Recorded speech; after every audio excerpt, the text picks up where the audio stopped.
नमस्कार, स्वागत आप सभी का केयर हरियाणा पे। मैं हूं आपके साथ रमेश जाखड़ और इस वक्त मैं मौजूद हूं सुल्तानपुरिया गांव में, जहां आपको बता दें कि चौधरी रणजीत सिंह का भव्य स्वागत जो है वो यहां पे ढोल नगाड़ों के साथ किया जा रहा है। यहां पे तस्वीरों में देखिएगा कि जैसे ही चौधरी रणजीत सिंह जो है वो सुल्तानपुरिया गांव में पहुंचे हैं, सुल्तानपुरिया गांव में पहुंचते ही ढोल नगाड़ों के साथ फूल मालाएं पहना करके उनका स्वागत जो है वो यहाँ पे किया जा रहा है। और सुल्तानपुरिया गांव के सरकारी स्कूल में ये कार्यक्रम जो है वो रखा गया था।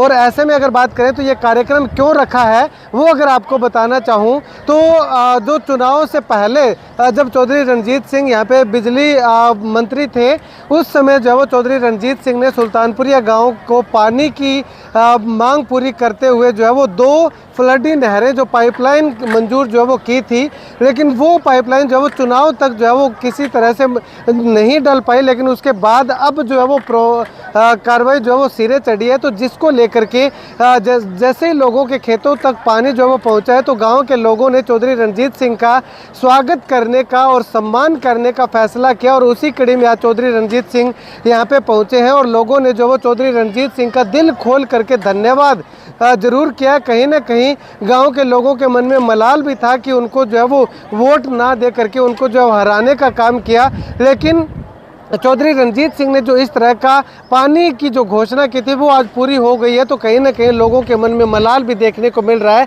लेकिन उसके बावजूद भी यहाँ पे जो ढोल नगाड़ों के साथ फूल मालाएं पहना करके चौधरी रणजीत सिंह का स्वागत किया जा रहा है। ऐसे में अगर जैसे ही चौधरी रणजीत सिंह स्कूल में एंट्री करते हैं तो वहाँ पे जो वो विद्या की देवी माँ सरस्वती की प्रतिमा के आगे जो है वो दीप प्रज्वलित करके और जो है वो श्रद्धा सुमन उनके चरणों में जो है वो पुष्प अर्पित करके जो है वो उनको याद किया। और उसके बाद अगर बात करें तो स्कूल के अंदर शहीद आजम भगत सिंह की प्रतिमा के पास जा करके उनको जो है वो माल्यार्पण करके जो है वो उनको नमन किया, उनको याद किया। उसके बाद में मुख्य स्टेज पे जैसे ही पहुँचे तो गाँव के साथ साथ आसपास के गाँव के लोग भी जो है वो काफ़ी अच्छी संख्या में यहाँ पे जो है वो मौजूद दिखाई दिए। और आप देखिएगा कि चौधरी रणजीत सिंह का धन्यवाद करने के लिए किस तरह से लोग जो है वो यहाँ पे पहुँचे हुए दिखाई दे रहे हैं। तो ऐसे में अगर बात करें तो काफ़ी अच्छी संख्या में लोगों ने उमड़ करके भव्य स्वागत जो है वो चौधरी रणजीत सिंह का किया है। और एक के बाद एक लगातार लोगों का जमावड़ा यहाँ पे जो है वो देखने को मिल रहा है। ऐसे में लोगों का साफ तौर पे कहना है कि चौधरी रणजीत सिंह ने जो ये पानी की व्यवस्था उनके लिए करवाई है, ये उनके लिए 7 पीढ़ियों का जुगाड़ है। हर घर को नौकरी तो नहीं कोई दे सकता, लेकिन पानी का प्रबंध करके खेतों में जो फसलें होगी वो जो है वो हर घर को नौकरी से भी बढ़ करके जो है वो उनको देने का काम जो है वो चौधरी रणजीत सिंह के द्वारा किया गया है। खैर, इस मामले को लेकर के चौधरी रणजीत सिंह जो है वो क्या कुछ कहते हैं, उनसे बातचीत करते हैं कि आखिर लोगों ने उनको वोट नहीं दिए, उसके बावजूद भी जो है वो उन्होंने लोगों को जो है वो इस प्रकार से गांव के दोनों तरफ जो है वो पानी ला करके जो है वो पानी ही पानी जो है वो इनके खेतों के लिए कर दिया है। तो इसको लेकर के चौधरी साहब का क्या कुछ कहना है, जानते हैं। चौधरी साहब, सुल्तानपुरिया गांव में आज आप आए हैं, लोगों ने जो आपने पानी की सौगात दी थी उसके बदले में आपका धन्यवाद यहाँ पे किया है, तो क्या कुछ कहना चाहेंगे चौधरी साहब? जी, मैं इनका धन्यवाद करता हूँ, इनका अच्छा काम हुआ। चलो, ये सब लोगों ने मिल के प्यार से बुलाया है, मैं इनका दिल से मन से खूब आत्मा से इनका धन्यवाद दिया हूँ। और इस बात से मुझे ज़्यादा खुशी है कि एक अच्छे काम के लिए धन्यवाद हो रहा है, इनकी अपना जीवन सुधार रहा है। तो सब जब नाले की इस पाइपलाइन की शुरुआत हुई थी तब लोगों के मन में बहुत सारी शंकाएं थी, पता नहीं पानी ये सिरे चढ़ पाएगा या नहीं चढ़ पाएगा, लेकिन अब फाइनली ये सिरे चढ़ चुका है, किसानों के खेतों तक पानी पहुंच चुका है। तो इसको लेकर के क्या कुछ आपकी राय है? आपको उस समय भी आपने लोगों को समझाया था लेकिन नहीं माने। मैं सबसे बढ़िया बता रहा हूँ, इनका चेहरा देख लो, चेहरा ही बता रहा है। अब हलवा खाओगे तो फिर इनका सबका आपका भी चेहरा देख रहा है। लोग खुश हो रहे हैं, बहुत बढ़िया, जैसे दिवाली की तरह होते हैं ऐसे मना रहे हैं। अच्छा है, सारा गांव इकट्ठा करके रोज़ पड़ोस के लोगों को भी बुलाया है और ये आयोजन कर रहे हैं। तो जब ऐसा बढ़िया भोज हो तो मतलब खुशी की बात होती है। आने वाले समय में क्या लगता है जो सब लोग आपके साथ अब और ज़्यादा जुड़ेंगे?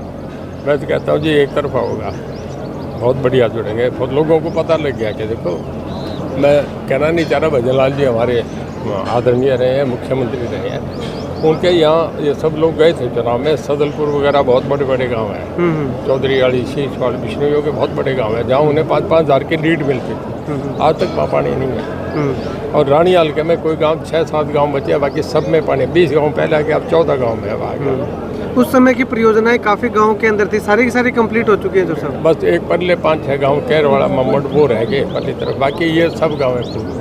सब ये 12 गाँव के लिए था, सबका हो गया। इसके अलावा चोर साहब एक राजनीतिक फैसला, बहुत बड़ा फैसला आप लेने वाले थे, उसका अभी भी लोग इंतजार कर रहे हैं कि क्या फैसला हो सकता है, तो वो इंतजार लोगों का कब खत्म होगा? देखो भाई, ये बड़े तेजी से घूम रहे हैं। ममता वाला देख लिया ये एकदम। हम ऐसा फैसला क्यों करें जिससे लोगों को, मैं समझता हूँ हमारे लोग आगे सत्ता में जाएं, ठीक जगह जाएं। ऐसे फैसले में जाऊँगा जहाँ हम राज के हिस्सेदार बने। अभी आपने जिक्र किया कि पहले आप जब थे तो पाइपें उखाड़ ली गई, उस समय नहीं उखड़ी थी, उस आपके बाद में पाइपें उखड़ गई लोगों की, आपने पाइपों के माध्यम से पानी देने का प्रयास किया है। अभी कोई फ़ोन उठाने वाला नहीं है, आप हमेशा फ़ोन उठाते थे, तो लोग क्या कुछ इस बारे में सोच रहे हैं? देखिए, इन्हें ये है कि उन्होंने तो एक छोटी पाइप उखाड़ी, पतली पाइप उखाड़ी। मैंने इतने 6-6 फुट का जो डाए हैं उसमें कोई भी अंदर खड़ा आदमी निकल जाए, इतनी पाइप लाइन नहीं देती थी। तो ओवरऑल लोगों को क्या कुछ मैसेज देना चाहेंगे चोर साहब, क्या कुछ कहना चाहेंगे? भाई यही है कि हमारे यहाँ ये बढ़िया रहे, इनकी खेती बढ़िया रहे, ये अब अपने साधनों पे मजबूत हो गए, इनकी आर्थिक स्थिति इम्प्रूव हो, इनके बच्चे ठीक बढ़े, घर में खुशियाँ, अच्छे मकान बने, अच्छे शादियाँ हों। ठीक है।